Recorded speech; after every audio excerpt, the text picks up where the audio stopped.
dalang mga posibilidad, ng tagumpay o kabiguan, ng ligaya o lungkot. Kaya marapat lamang na tanggapin si Jesucristo bilang tagapagligtas at Panginoon.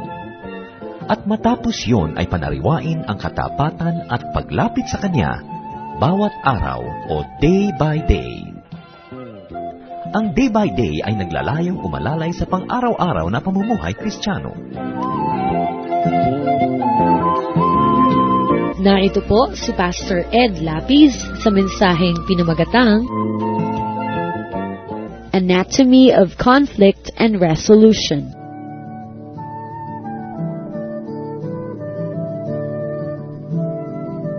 Sa Ecclesiastes 1:9, sabi po, what has been will be again. What has been done will be done again. There is nothing new under the sun. Wala daw bago, wala nang kakaiba. Kaya marapat lamang na ating balik-balikan at tingnan at unawain ang mga nakaraan na upang unawain ang mga nangyayari at mangyayari pa. A wise person will not have to reinvent the wheel, will not have to grope for solutions to problems, because the Bible has already recorded all types of problems and the kind of solutions that they need or require. Ang ating pong pag-aaral ngayon, Anatomy of a Conflict and Resolution. Isang pag-aaral ng pagkakaiba, pagkakagalit, pagkakahidwaan at kung paano ito naaayos ayon sa kalooban ng Diyos. Ama namin sa langit, salamat sapagkat kayo'y Diyos na umaayos ng kaguluhan. Ayaw ninyo ng gulo, ang gusto nyo ikaayusan. Nawa, maging maayos sa aming mga buhay, ang aming pag-iisip, ang aming pamamalakad sa aming pang-araw-araw na mga gawain. At nang sa ganon na maging kabuuan ng aming mga araw, linggo, buwan at taon ay kaayusan. Turuan niyo po kami. Forgive us, Father, for all our sins. Cleanse us, make us whole. Enable us to enter your most holy presence, to seek your face, to hold your hand, and to ask for blessings. Lord, we know that you know our situation. And so we ask you, guide us through the Bible, how we may be able to find peace and order, orderliness, calm, harmony in our lives. Be with us, O Father. Teach us, lead us unto greater knowledge of you, and enable us to employ in our daily life your outstanding wisdom. Kayo po ang mangusap, turuan niyo po kami, kumilos kayo sa aming kalagitnaan at palakasin namin mga kahinaan. Lord, be with us. Speak to us. In the name of Jesus we pray. Amen. Anatomy of a Conflict and Resolution. At ito pong kaguluhan na ito at ang kaayusan ay makikita natin sa Genesis chapter 13 sa pagitan ng mag-amain na si Abraham at ang kanyang pamangkin na si Lot. Genesis 13 verses 1 to 2. So Abram went up from Egypt to the Negev with his wife and everything he had, and Lot went with him. Abraham had become very wealthy in livestock and in silver and gold. Sa mga nakaraan po nating pag-aaral ay nakita natin kung paano tinawag ng Diyos si Abraham mula sa kanyang sariling bayan, pinapunta sa iba't ibang mga lugar sa pangunguna ng Diyos, at nasuot siya sa maraming mga panganib. Subalit bawat panganib na yon, ang naging ending, mas mayaman siya, mas mabuti ang kanyang kalagayan, at napatunayan niya na tapat ang Diyos sa kanyang mga pangako. Kaya naman kasama niya ay napakaraming tao at payaman siya ng payaman. So, fully loaded, Abraham traveled on, and Lot, his nephew and the household of Lot also traveled with him. Magkasama sila, bagamat ang kanyang pamangkin na si Lot ay may mga sariling kabuhayan at sariling tauhan, magkasama silang naglalakbay. Sapagkat sila po ay nabubuhay at ang kayamanan nila yung mga hayop na alaga, natural ang kanilang laging pinupuntahan ay kung saan may tubig, at ang tubig ay masyadong konti at masyadong mahal sa lugar na ito sapagkat ito ay desyerto halos, at ang kailangan nila ay mga sariwang damo para kainin ang kanilang mga alagang hayop na bihirang-bihira ring makita ang ganito mga sariwang damo sa ganung mga lugar. Karamihan ng mga nag-aalaga ng hayop ay pagka umulan sa gabi, kinabukasan, maagang-maaga pa lang ay una-unahan sila sa paghahanap ng lugar ng mga lambak na pinuntahan ng tubig, because the soil in this part of the world is very porous, so that the rainwater is collected by the soil, in the soil, and it doesn't seep into the soil quickly. Therefore, anybody who takes care of animals will have to find these little places where some water gets collected after a rain. And this is a source of competition among many shepherds. Genesis 13:5-7. Now Lot, who was moving about with Abram, also had flocks and herds and tents. But the land could not support them while they stayed together, for their possessions were so great that they were not able to stay together. And quarreling arose between Abram's herdsmen and the herdsmen of Lot. The Canaanites and the Perizzites were also living in the land at that time. So Lot was also loaded. Itong pamangkin ni Abraham na kasama niyang lalakbay-lakbay, lalakad-lakad, ay mayaman din. Marami rin siyang mga hayop, marami rin siyang mga tagapag-alaga. At anong nangyari? Resources were stretched thinly between them. Kokonti ang tubig, kokonti ang damo, maraming hayop. 2 pangkat ang mga tagapag-alaga. Tapos may mga Canaanites at Perizzites pa na paligid-ligid din dun sa lugar na yon. So ano nangyari? Nagkaroon ng hidwaan ang kanilang mga tauhan, nag-aagaw-agawan ng damo, nag-aagaw-agawan ng tubig, at siguro nagkakainisan sila sapagkat napakasikip ng mundo para sa kanila. And what is the anatomy of the conflict that we're looking about? Ito po'y isang pagtingin sa kanilang naging mga hidwaan, identical needs. Pareho sila ng kailangan, damo, tubig, espasyo. Competition for limited resources. Magkapareho sila ng kailangan, kaya nakakaroon sila ngayon ng pagpapaligsahan kung sino ang magwawagi at makakakuha ng mga resources na ito. And there was a clear division, 2 distinct households. Kung isang sambahayan lamang ito, bigayan siguro sila, o yung group A muna ng hayop natin ngayon ang iinom, bukas yung group B. Pero dahil magkaibang grupo ito at may magkaibang mga tauhan, so ano nangyari? Lalong naging malinaw na mayroong competition. And there was proximity. Masyado silang magkakalapit. Ang dami-dami nila, lagi silang magkakadikit. At alam niyo mga tao, pag lagi magkakadikit, nakaka-imbento yan ang pagkakainisan at pag-aawayan. And there were the retainers, the crowd, the staff of both households, the hangers-on, na ang kanila siyempre kagustuhan, yung amo nila ang makapagwagi, yung grupo nila ang manalo, sapagkat sila ang makikinabang kung ang grupo nila ay manalo. And what is the application that we can gather from this very particular story?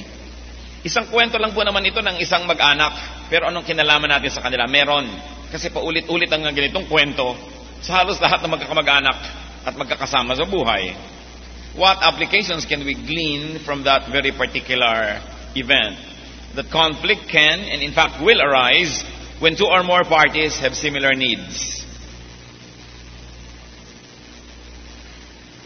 Magkapit-bahay kayo, pareho kayong may tindahan ng hot pandesal, so ang kailangan ninyo ay bibili, so pinag-aaway-awayan nyo kung sino bibili sa inyo. No? Magkatabi kayo ng tindahan ng ulam, so nagkakagalit kayo kahit na nagkakamayan at nangingiti ang mga anino nyo, ang mga mukha nyo, pero mga anino nyo talaga nagsusuntukan dahil nag-aawayan kayo ng kung sino ang pupuntahan ng customer. You have similar needs and you compete for the same limited thing. Nagkakaroon na ang kompetisyon at pagpapaligsahan para sa mga bagay na kapos at kulang. Kung sana sobra, di walang kompetisyon. Sige, mauna ka na, ang matira akin, pero kulang kasi. And they have distinct identities. Hindi talaga sila pareho, sila yung magkaiba, and they share a small space. They live together very closely, and are surrounded by selfish and need-driven retainers. Bigyan natin ng halimbawa sa pang-araw-araw na buhay natin. Kasi parang malayo pa yan sa atin, hindi naman lahat tayo nag-aalaga ng mga hayop at nag-aagaw-agawan sa damo. Conflict can and will arise when people of the same gender, ayan na naman, may pinagkamukaan. Let's say, a man's mother and his wife. Ayan, maganda na. Magkakaroon ng kulay ang ating buhay. Ang isang babaeng ina at ang isang babaeng manugang. Ayan, pareho silang babae, but with distinct personalities. Magkaiba. Siguro yung isa moderno, siguro yung isa ay makaluma. Siguro yung isa ay gastadora, yung isa ay matipid. No? Siguro yung isa, ang gusto niya na pampaasim sa sinigang ay sampalok, yung isa ang gusto niya, bayabas. Basta may pagkaiba sila. And they compete for the same man's love and attention and loyalty. Hindi na damo ngayon ang pinag-aawayan, kundi ang pagtatangi, no, ng lalaki na anak ng nanay at asawa ng asawa, at iisang lalaki yon na pinag-aawayan nila ang atensyon. No? And they live in the same house or the same compound. Ang sikip ng mundo ng biyanang magkasama sa isang bahay. Kahit ang bahay ay kasilaki ng simbahan ng Quiapo o nitong bulwagan ng Panginoon, pag magkasama ang magbiyanan, sumisikip ang daigdig. At ano pa? They are cheered on by the respective circle of loyalists. Siyempre may mga solsol yung matanda. Aba, ikaw nagpalaki sa anak mo, ikaw nagpaaral niya, kailangan, no? At siyempre may mga sarili namang mga chuchua girls yung manugang. Aba, ikaw ang asawa, ikaw ang ganito, kailangan ganon. So, may mga nagbubuyo tulad ni Abraham at ni Lot. May mga kanya silang set ng mga tauhan na nagpapaaway dun sa magamo. So use your imagination. What will happen with this kind of conflict? And use your imagination, brothers and sisters, in making other applications and parallelisms. Halos lahat ng conflict ng tao ganyan. Kaya yung magkakompetensya sa negosyo, o kaya yung magkapatid na parehong gustong manahin ng pianong wala naman sa tono, no? Pareho sila ng gusto, limitado yon. Magkaiba sila ng personality, lalo't may kanya-kanya mga asawa yan. Alam nyo, kumisan talaga nagpapagulo sa pamilya ang mga sabet. No? Ang pinaka-interesado sa mana, yung mga manugang. No? Yung mga buyo ng buyo sa asawa, kunin mo yung piano. Itong anak natin magpa-piano. Siyempre, pang-blackmail yung anak, pero siya ang gusto mag-piano. No? Masagawa nga namang tingnan na siya ang interesado, so yung anak natin, yung apo po ninyo gusto ang piano. No, alam natin yung mga ganyang mga machinations ng mga tao. Mga pag-aaway ng magkakapatid sa mana. Pag-aaway ng dating magkasosyo at magkaibigan sa isang negosyong lumalago. No? Nag-aaway na sila ngayon kung sino ang mag-uuwi ng mas maraming tubo, kung sino ang mas marami dapat makuha at madala. Ang pag-aaway ng mga magkakaeskwela for the same honor, yung first honor. Kaya ang dami-dami nagbabangay-bangayan dyan. Yun lang ang gusto, maraming may ibig. At marami rin kanyang nanay na nagpipili, kailangan ikaw maging honor, kailangan maging author ka, etc., etc. So, nangyayari yan sa buhay natin. Laging may conflict. Basta pareho ang gusto, basta limitado ang pagkukunan ng espasyo at ang mga kalakal o mga bagay-bagay, at basta mayroong pagkakaiba ng mga personalidad, magkakaroon ng gulo. Maghahalo ang balat sa tinalupan. Kaya nakikita nyo po, ang kasaysayan ni Abraham at ni Lot ay kasaysayan natin ngayon. Paano kaya yan nalutas? Let's look at the anatomy of the resolution. Kung paano binigyan ng lunas ito. Genesis 13:8-9. So Abram said to Lot, "Let's not have any quarreling between you and me, or between your herdsmen and mine, for we are brothers. Is not the whole land before you? Let's part company. If you go to the left, I'll go to the right. If you go to the right, I'll go to the left." So, si Abraham na higit na marunong, higit na matanda, at higit namang may otoridad, ang unang-una na kumilala na may suliranin. Kailangan kasi dapat kilalanin na may suliranin, hindi natin ikaila na mayroon. So, Abram acknowledged that there was a problem, and Abram tried to solve that problem.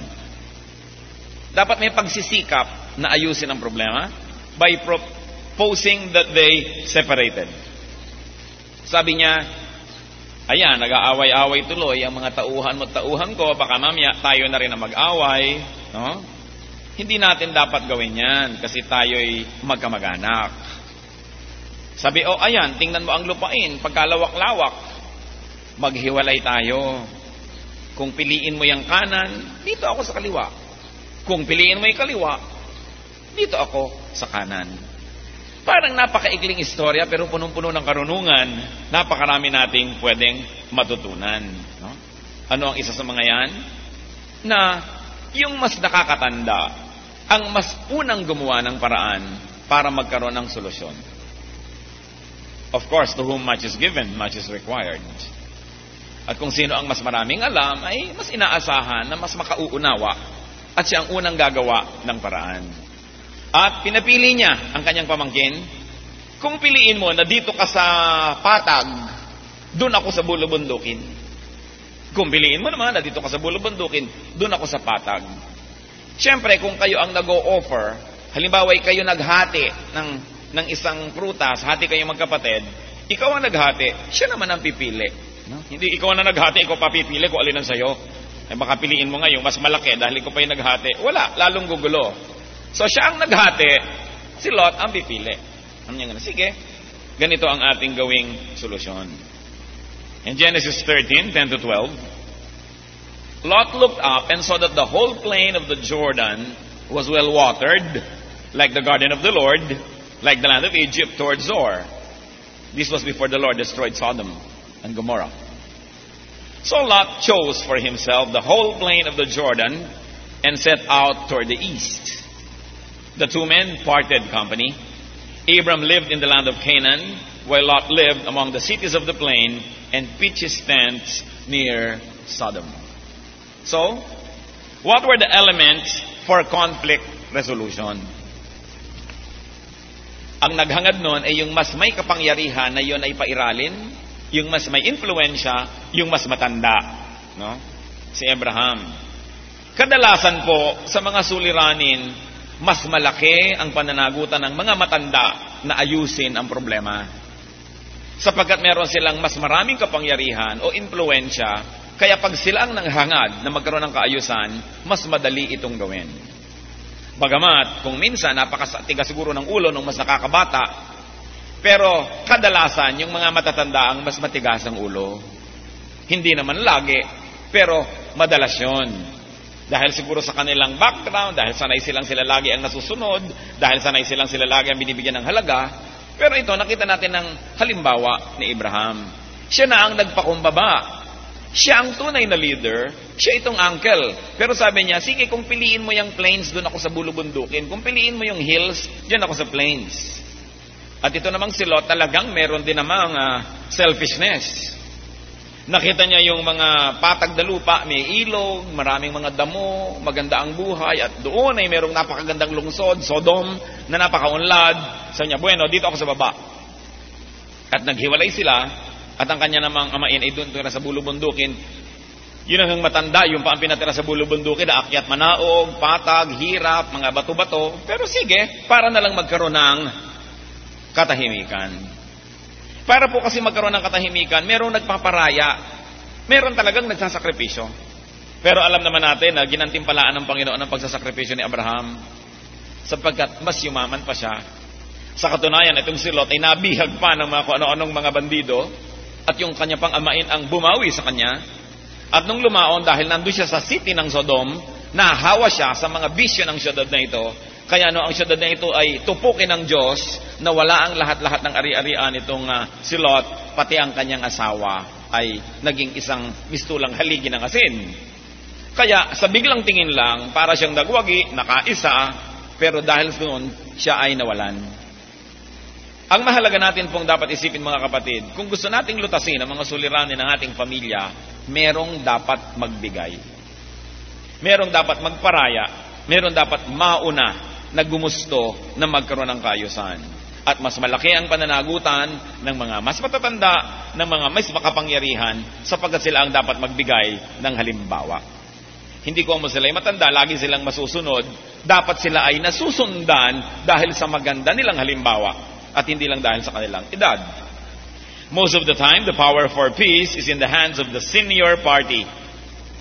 If you want to call it, the superior party.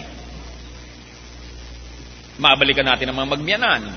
Mas higit madaling patahimikin ang buhay kung yung mas nakakatanda ang gagawa ng tama.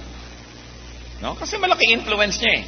Pero oras na yan ang nagsimulang gumawa ng mga gulo. Marami rin siyang mai-influence, marami rin susunod sa kanya, kaya mas malaki ang damage. Maliban na lang talagang napaka-abnormal ng manugang at saksakan ng tigas ng ulo.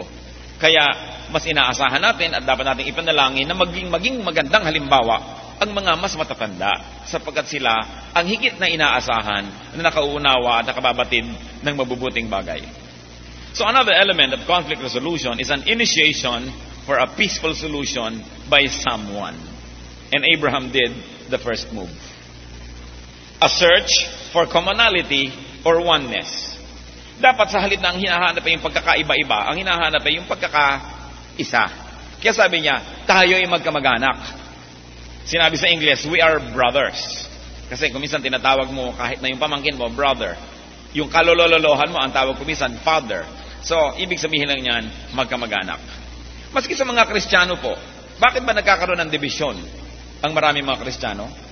Kasi ang hinahanap-hanap, yung pagkakaiba-iba. Naku, kayo kung magbinyag, turok lang.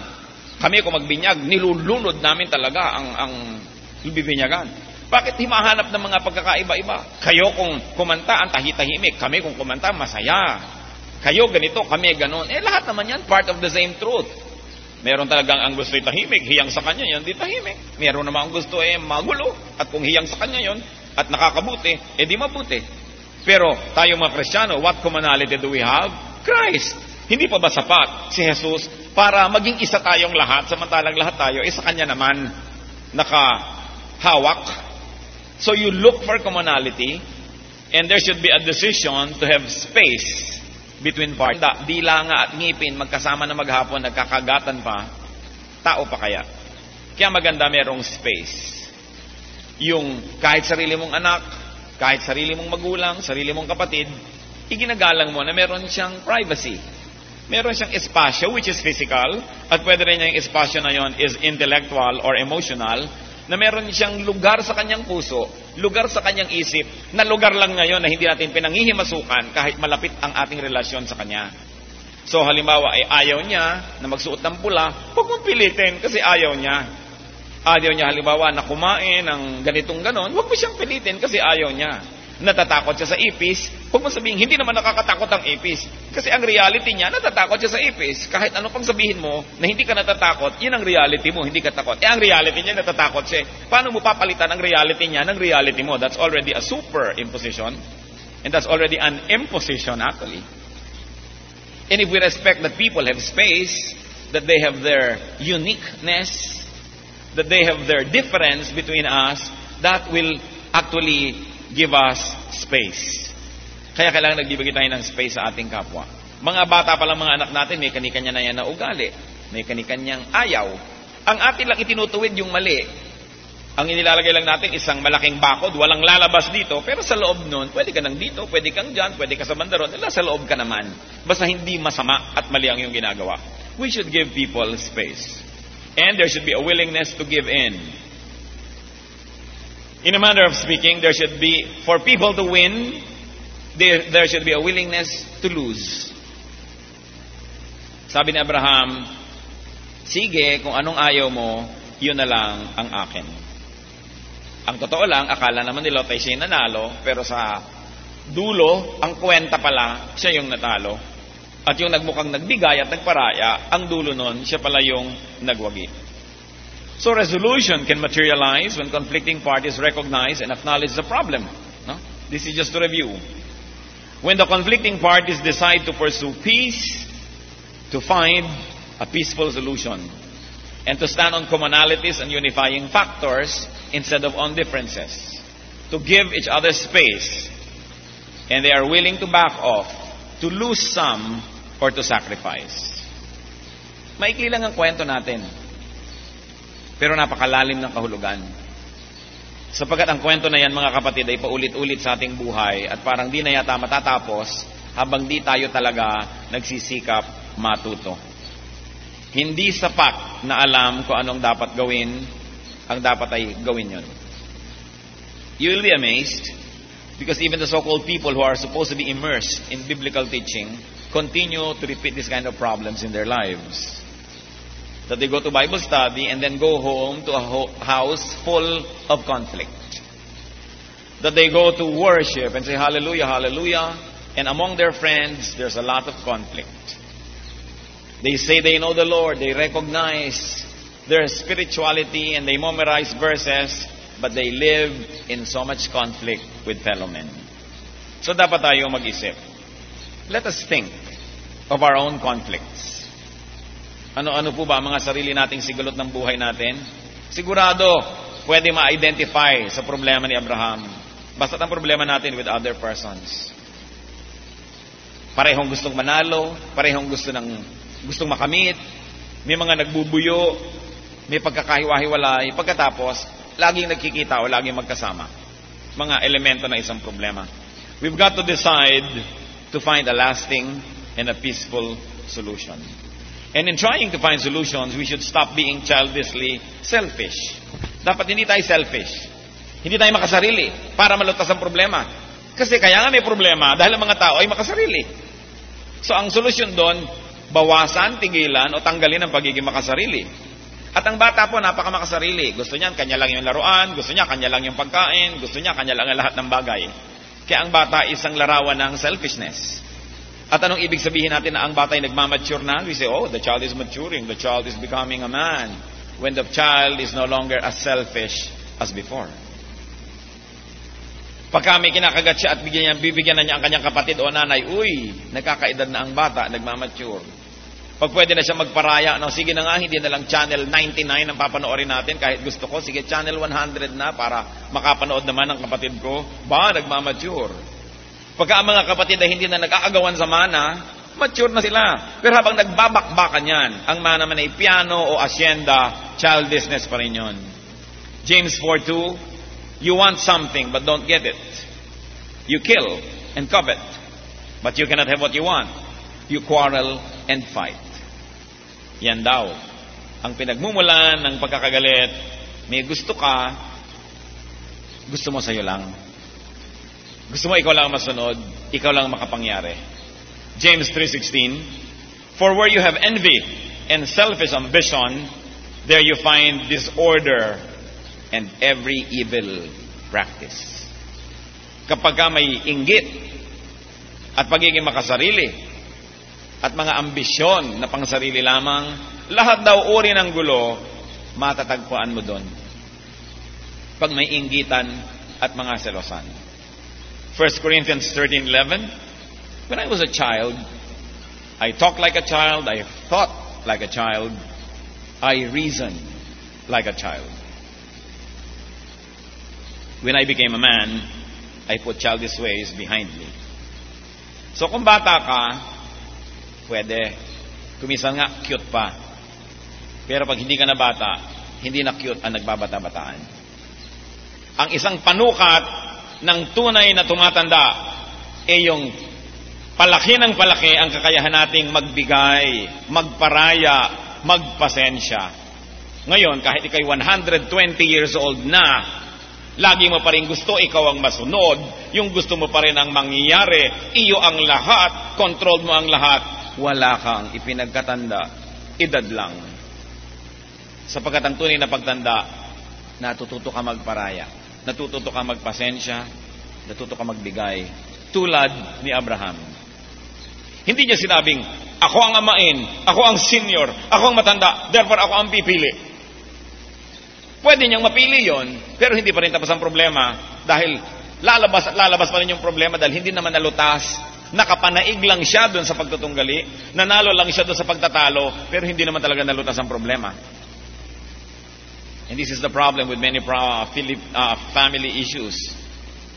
Because those who are elders or those who are superior or those who have the power will assert their power on everybody else, and for a while it looks like that there is peace. But actually, all it takes is a little time for every little complaint and every little unhappiness to surface again because it was never really solved. It was only coerced into silence. Kaya ang mahalaga talaga, solvent talaga ang problema. Ephesians 4:3, make every effort to keep the unity of the Spirit through the bond of peace. Si Mao Zedong ng China ay merong isang maituturo sa atin na principle. Sabi niya, 1 step backward, 2 steps forward. May mga panahon na kailangan kang umatras para dumating naman ang panahon na pwede kang umabante ng doble. Na sa buhay, sabi niya, hindi pwedeng laging forward ng forward. May mga panahon na ititigil ka, may panahon na aatras ka, at kung tama naman ang panahon para marami kang hakbang na magawa, pa-asenso, gawin mo. Pero hindi laging ikaw ang mananaig. Sa solusyon, mga kapatid, lalo problema ng mga pamilya, gusto niyo ito malutas, win-win dapat ang paraan. Ano yung win-win? Panalo ka, panalo rin ako. Hindi yung win-lose. I win, you lose. It will never be solved because the loser will always wait for a chance to spring upon you and to stand up and to try winning. Kahit nagwagi ka dahil sa iyo ang pera, sa iyo ang kapangyarihan, sa iyo ang edad, pero lahat ng mga natalo sabi niya, balang araw, babangon ako, dudurugin kita. Ganyan ang kanilang pangako. Kaya lalabas uli ang problema. Kung gusto niyong malutas talaga yan, o sige, ito ang hopya, hatiin natin, may uwi ka, may uwi ako. Hindi, iuwi ko ang hopya, ayan sa iyong balutan. Kaya hindi nalulutas. Kung gusto niyo talagang matapos ang inyong mga problema, everybody should bring home something. You must win some and you lose some, and that's the only time when you will have peace. And this is now modern diplomacy. Hindi na uso yung mga gera-gera ng mga bansa. Mas malaki ako, mas makapangyarihan ako, lulupigin kita. Kasi napatunayan na ng kasaysayan na ang paglupig sa isang bansang mas mahina ay pansamantala lang. Nag-iipon lang ng lakas at sama ng loob yung mga nalupig at mag-aalsa rin yan at maghihimagsik. At hindi matatapos ang gulo. There will never be peace. So, lasting peace is in a win-win situation, which is now what modern diplomacy is all about. That the diplomats, the ambassadors meet not for one to bring everything home and not for the others to have nothing in their hands, but if everybody brought something home, there will be relevant peace. Probably not to everybody's satisfaction, but there will be a healthy level of satisfaction that will keep the peace. Kung meron po kayong away-away sa inyong mga pamilya, mga kapatid, gamitin nyo itong strategy ni Abraham. Win some, lose some. Para na lang tahimik. Gusto ng kapatid nyo, yung lote niya na mamanahin, yung sa tabi ng kalsada, ilagay nyo siya sa tabi. Doon na kayo sa likod. Matahimik na lang kayo. Lahat kayo pareho yung gusto doon sa harap. Pag may naman truck na wala ng preno, doon naman tumatama sa nasa harap. Pero huwag nyo naman siya ilagay sa harap para masagasaan. Ang point, sige, kasi isa yung harap, tatlo tayo magkakapatid. Sige na nga, doon ako sa likod. Di tahimik. Kasi ikaw nanalo, nando ka sa harap, tindadaan sila, hinahagisan nila ng basura yung lote mo dahil ikaw napalagay sa harap. Tapos ang mga anak-anak ninyo, bine-brainwash nyo, kanya-kanyang kampo, galit-galit ang magpipinsan. Hindi ito ang ipinapamana. Sige na nga. Sa'yo na nang matahimik ka para tumahimik ang ating buhay. The responsibility for the non-resolution of a conflict is shared by both parties, but usually those who have the authority and the power have more responsibility. Identify your conflicts. Decide to resolve them. Learn from Abraham. Do the right thing. Bakit natin pinag-aaralan ito? Sabi sa 2 Timothy 3:16, all scripture is God-breathed and is useful for teaching, for rebuking, for correcting, and training in righteousness. Aming Diyos, turuan nyo kami sa pag-aaral namin ng kasaysayan na ito ni Abraham. Nawa, hindi lang kami nagandahan sa kwento, hindi lang kami nalibang o naaliw, kundi nakita namin yung prinsipyo, so that we stand ready to be rebuked, corrected by you, O God. Dinadalangin po namin ngayon, bawat tao rito na mayroong conflict, kung may hidwaan, pakikipagtunggali sa kapwa-tao, lalong-lalo sa mga kamag-anak, sa loob ng pamilya, ipakita mo sa amin, Panginoon, ang tunay na problema at ipakita mo rin ang solusyon. Na yun ay una, gustuhin talaga namin magkaroon ng solusyon. Kumilos kami at gumawa ng paraan na magkaroon ito at maging handa kami na may ibigay, may ipagparaya para meron din kaming makamit at yan ay kapayapaan. Baliwala ang mga masasarap na pagkain kung may hidwaan naman ang mga nasa hapagkainan. Baliwala ang mga kayamanan ng mga pamilya kung nagkakagalit naman at hanggang mga pinsan at apo. Baliwala na kami manalo na wala naman talaga nagko-congratulate sa amin dahil ayaw naman nila talaga kami papanalunin. Kaya turuan niyo kami, Panginoon, to give, to take, to win, to lose. Not to have everything our way, but to give way and to give to our friends and relatives. Ituro mo sa amin, Panginoon, ang tunay na pagwawagi ay yung magkaroon ng kapayapaan. Hindi makamal, makamit namin ang gusto namin. Sapagkat sino man ang aming naagawan, naapi, nakawawa, ay gaganti lang sa pagdating ng panahon. Turuan mo kami, Panginoon. Mga kapatid, kung ito ang inyong kasaysayan, kung sa pamilya niyo may mga conflict, workplace, sa inyong mga magkakaibigan, humanap tayo ng karunungan mula sa Espiritu ng Diyos, mula sa kasaysayan na ito ng Abraham. Bitawan natin yung sobrang gustong-gusto nating hawakan, na gusto ring hawakan ng iba, ibigay na lang natin. Siguradong may iba pang matitirang hahawakan natin, o bibigyan tayo ng Diyos ng iba naman. Subalit, anumang bagay na pinag-aawayan ay hindi sapat para sirain natin ating relasyon sa ating kapwa at sa Diyos. Lalong-lalo ka mga kapwa na ito ay kamag-anak natin, mahal sa buhay, malapit sa ating puso o sa ating dugo. Magbulay-bulay tayo, humingi ng application sa Panginoon kung paano kayo makikinabang sa mga pinag-aralan ngayon.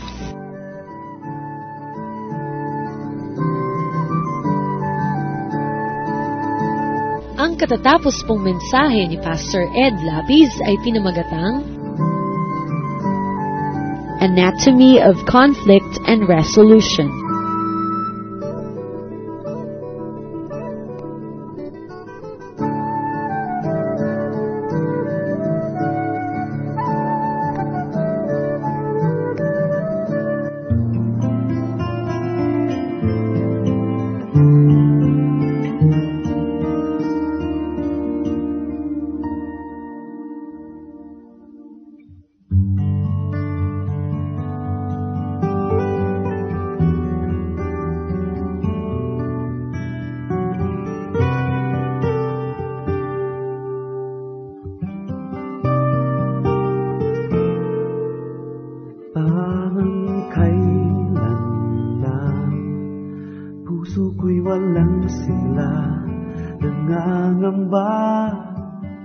Nag-iisa hanggang sa makilala ka.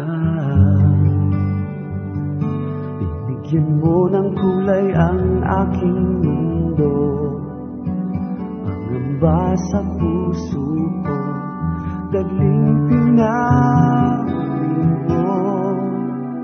Buhay ko'y nagbago nang dahil sa'yo. Ikaw ang lahat sa akin, ikaw sa puso, isip at damdamin. Wala nang mahihiling, hindi ko maikakaila. Pag-ibig mo'y sadyang wagas, dakila at tapat. Mula pa noon hanggang ngayon, hindi ko maikakaila.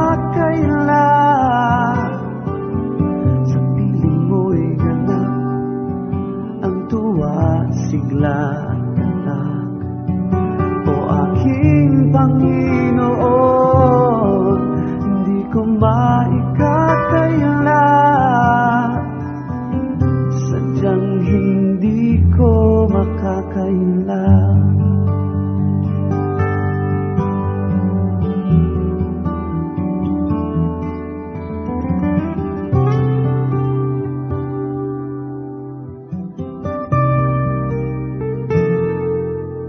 Parang kailan lang puso ko'y walang sigla, nangangamba, nag-iisa hanggang sa makilala ka. Binigyan mo ng kulay ang aking mundo, pangamba sa puso ko, dagling pinawin mo. Buhay ko'y nagbago nang dahil sa'yo. Ikaw ang lahat sa akin, bumukang sa puso, isip at damdamin. Wala nang mahihiling, hindi ko maikakaila. Pag-ibig mo'y sadyang wagas, dakila at tapat. Mula pa noon hanggang ngayon, hindi ko maikakaila. Sa piling mo'y ganap ang tuwa, sigla at galak. aking Panginoon, hindi ko maikakaila. Ang ibig mo'y sadyang wagas, dakila at tapat. Mula pa noon hanggang ngayon, hindi ko maikakaila. Sa piling mo'y ganap ang tuwa't sigla at galak. O aking Panginoon, hindi ko maikakaila. Sadyang hindi ko makakaila.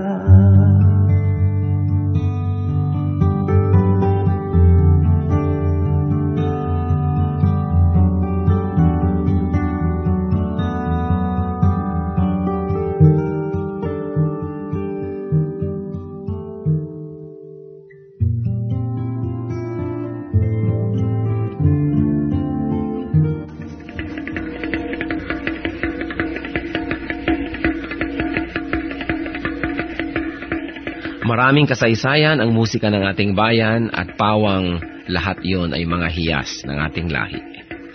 Ang isang instrumento na napakagandang pagtuunan ng pansin ay ang gimbal ng mga mansaka.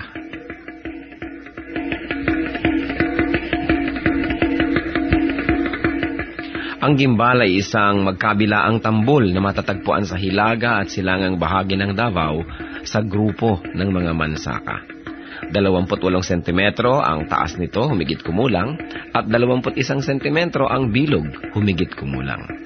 Yari ang gimbal sa isang katawan ng punong kahoy at ang magkabilang dulo ay tinapala ng pinatuyong balat ng usa. Ito ay hinahampas ng isang manipis na patpat habang isang kamay ay tumatapik-tapik sa kabilang tambol sa kabilang dulo ng instrumento. Ang gimbal ay maaring tugtugin mag-isa o ng mga may kasamang ibang instrumento kung ito'y ginagamit sa ritual. 1 hanggang 2 tao ang maaring tumugtog sa magkabilang dulo ng gimbal.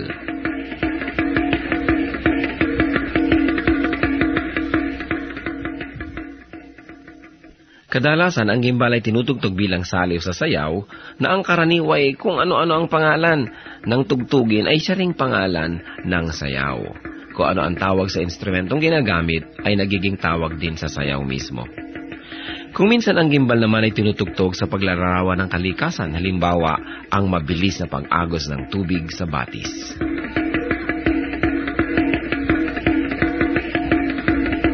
Ang gimbal o kimbao, instrumento ng mga mansaka. Kayamanan ng ating lahi, hiyas ng ating bayan, marapat lamang na gamitin sa pagsamba sa Panginoong Hesus.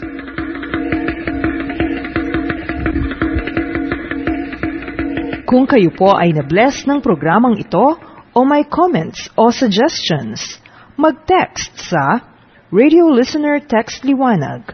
Type RL space name space address space ang inyong mensahe at ipadala sa 0917-549-2624.